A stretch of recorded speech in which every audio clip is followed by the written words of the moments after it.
السلام علیکم ورحمۃ اللہ۔ اللہ تعالیٰ نے کروڑوں جاندار پیدا کیے ہیں۔ ہر جاندار کی خلقت میں کوئی نہ کوئی حکمت پوشیدہ ہے۔ ہر جانور کی کوئی نہ کوئی خاصیت ہے جو فائدہ یا نقصان پہنچاتی ہے۔ ان لاکھوں کروڑوں اقسام کے جانوروں میں سے ایک جانور کتا ہے۔ کتا عام طور پر وفا کی علامت سمجھا جاتا ہے۔ یہ اپنے مالک کو اس کے دشمنوں سے محفوظ رکھتا ہے۔ رسول اللہ صلی اللہ علیہ وآلہ وسلم نے فرمایا ہے کہ جس گھر میں کتا ہو اس گھر میں فرشتے داخل نہیں ہوتے۔ کتا رکھنے کی ممانعت کیوں کی گئی اور جب اس کی ممانعت کی جانی تھی تو اللہ تعالیٰ نے اس کو کیوں پیدا کیا اور کس طرح پیدا کیا؟ کتے کی تخلیق کے مقاصد کے بارے میں اور کتے کو کیسے پیدا کیا گیا اس بارے میں دو حکایات ہیں۔ قدیم کتابوں کے مطابق ابلیس یعنی شیطان ایک جن تھا اور اللہ تعالیٰ نے اس کی عبادت کے باعث اسے فرشتوں میں شامل کر لیا۔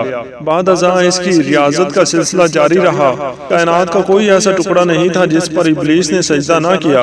ان ریاضتوں اور ان عبادتوں کا نتیجہ تھا کہ اللہ تعالیٰ نے ابلیس کو فرشتوں کا سردار بنا دیا، لیکن پھر ابلیس غرور کا شکار ہو گیا اور اس نے مٹی کے پتلے یعنی آدم علیہ السلام کو سجدہ کرنے سے انکار کر دیا۔ شرک کے درمیان جنگ کا آغاز ہوا۔ قدیم صحائف میں لکھا ہے کہ جب شیطان کو حضرت آدم علیہ السلام کو سجدہ کرنے کا حکم دیا گیا تو اس نے حضرت آدم پر حقارت سے تھوک دیا۔ شیطان کا تھوک حضرت آدم علیہ السلام کے پیٹ پر گرا۔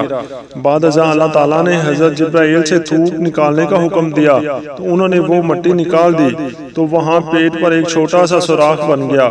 وہ سوراخ آج بھی ناف کی شکل میں ہمارے پیٹ پر موجود ہے۔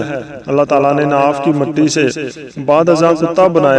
کتے کی دو خصلتیں ہیں، ایک یہ کہ وہ انسان سے محبت کرتا ہے کیونکہ یہ انسان کی مٹی سے پیدا کیا گیا ہے اور انسان پر بھونکتا ہے۔ اس کی وجہ یہ ہے کہ اس میں شیطان کا تھوک شامل ہے۔ یہ جان کر حیرت ہوگی کہ کتا دنیا کی واحد مخلوق ہے جو شیطان کو دیکھ بھی سکتا ہے۔ شاید یہی وجہ ہے کہ رات کے اندھیرے میں جب شیطان کے قافلے آسمانوں سے اترتے ہیں تو کتے اوپر دیکھ کر خوفناک آوازیں نکالتے ہیں۔ کتے کی تخلیق کا سبب اس کی پیدائش کے عمل کے بارے میں دوسری روایت ہمیں نور المبین نامی کتاب میں ملتی ہے۔ نبی مکرم صلی اللہ علیہ وسلم سے دریافت کیا گیا کہ اللہ تعالیٰ نے کتے کو کیوں پیدا کیا؟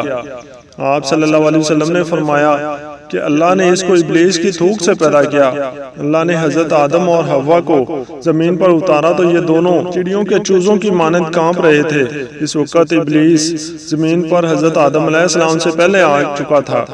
جب اس نے انہیں دیکھا تو دوڑا اور زمین کے درندوں کے پاس پہنچا اور بولا کہ آسمان سے دو پرندے گرے ہیں، ان سے بڑا پرندہ کبھی کسی نے نہیں دیکھا، چلو انہیں کھا لو۔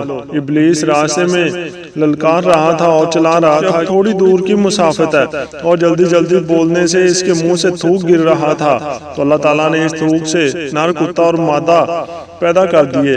وہ دونوں حضرت آدم اور حضرت حوا علیہ السلام کے پاس حضرت حوا علیہ السلام کے سامنے کھڑے ہو گئے اور ان دونوں نے ان درندوں سے دونوں کو بچایا۔ اسی دن سے کتا جنگل کے درندوں کا دشمن اور درندے کتوں کے دشمن ہو گئے۔ غالباً کتے میں وفا کا عنصر اسی لیے شامل ہے کہ یہ روز ازل سے ہی انسان کی حفاظت کے لیے معمور کیا گیا ہے۔ یہاں سوال یہ اٹھتا ہے کہ جب اس میں یہ خاصیت پائی جاتی ہے تو اس کے باوجود کتے کو گھر میں رکھنے سے مسلمانوں کو کیوں منع فرمایا گیا ہے؟